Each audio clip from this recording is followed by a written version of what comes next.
పప్పులు ఎన్ని రకాలు ఉంటాయో, మనం దానిని వండే విధానంలో కూడా చాలా రకాలుంటాయి. దానిపైనే పప్పు టేస్ట్ అనేటువంటిది వస్తుంది. అంటే మీరు కుక్కర్‌లో వండితే ఒక టేస్టు, పాత్రలో వండితే ఒక టేస్టు, లేదంటే పొయ్యి మీద కుండలో వండుకుంటే ఒక టేస్ట్ వస్తుంది అని నా అభిప్రాయం. మరి మీరేమంటారో కామెంట్‌లో అయితే చెప్పండి. ఈ వీడియోలో పాలాకు మెంతికూర పప్పును చేస్తున్నాను. ముందుగా కందిపప్పును బాగా కడిగి పప్పు మునిగే అంతవరకు వాటర్ పోసి స్టవ్ పైన అయితే పెట్టాలి.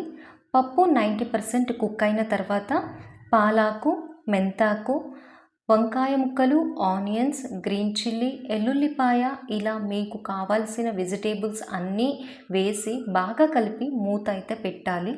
అలానే దీనిని 5-10 మినిట్స్ హై ఫ్లేమ్ మీద కుక్ చేయాలి. తర్వాత ఇందులోకి టమోటో, రుచికి తగినంత సాల్ట్, పసుపు, అలానే ధనియాల పొడిని యాడ్ చేయాలి. నెక్స్ట్ ఒకసారి అలా బాగా కలిపి 2 మినిట్స్ మూత పెడితే చాలు. పప్పు బాగా కుక్ అయి ఉంటుంది.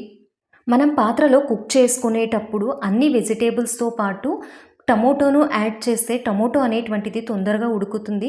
మిగతా వెజిటేబుల్స్ అన్నీ కూడా ఉడకవనమాట. సో, మిగతా వెజిటేబుల్స్ అన్నీ కూడా కుక్ అయిన తర్వాతనే మీరు టమోటానైతే యాడ్ చేయాలి. తర్వాత పప్పుని బాగా మెదుపుకొని ఇందులోకి తిరువాత ఇచ్చుకుంటే చాలు. చాలా టేస్టీ పప్పయితే ప్రిపేర్ అయిపోతుంది. దీనిని రాగి సంగటితో కొద్దిగా నెయ్యిని కలుపుకొని ట్రై చేస్తే తృప్తి పడాల్సిందే.